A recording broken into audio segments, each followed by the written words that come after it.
Data, data, data, data, data, data. Everybody knows right now, like everyone's so obsessed with data. So many roles are available for data engineers, and it's just a really it's everyone's starting to track it a little bit more. I also started my career in data. I was a DBA, so I know a little bit about the subject. The main reason why I want to bring this up is because I think emotions are data. There are a lot of people who are entrepreneurs who track their KPIs and their CPAs and all this other stuff, but they don't track their emotional outbursts. They don't track how many times they got mad for the day. They don't track when they left early because they were frustrated. Little do they know that that is actually the key to success. When you master your own emotions and you know how long you're out when you're upset or you're angry or how much time you need to come back, it changes everything. I sat in on another coach's talk. He actually called me out to talk in front of the whole panel, and he asked me a question that I wasn't quite prepared for. He was like, "How often do you self-sabotage?" I said, "I don't know. What are you talking about?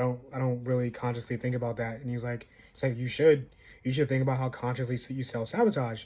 And I was like, "Okay, elaborate. Tell me more. How often are you supposed to work on a project and then you find yourself not getting it done, or you supposed to do something that doesn't get done?" I'm like, maybe 30, 40% of the time, but most of the time I'm gonna get it done, or it'll just get done later. And he's like, what do you do during that time?" And I'm like, "I don't know. I go hang out with friends or go do something else." He's like, "That's your self-sabotage." He's like, "You're a social person, right?" And I'm like, "Yeah." He's like, "I can tell." He's like, your mechanism when you don't want to go do something is to go hang out with friends or leave the house or go do anything besides sitting there and get it done." And I was like, "You're right." He's like, "Start tracking that." And I did. And it became blatantly obvious to me. I was like, "Oh my God."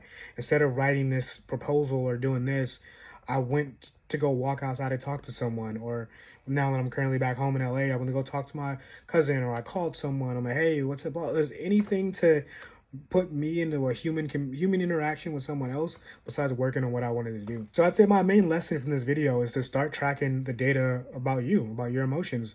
When are you mad? When are you upset? When are you happy? When do you really get work done? When do you find yourself having to get work done but you don't get it done? Right? So I think it's a pretty good message for today. I'll leave it at that. Take care. Peace.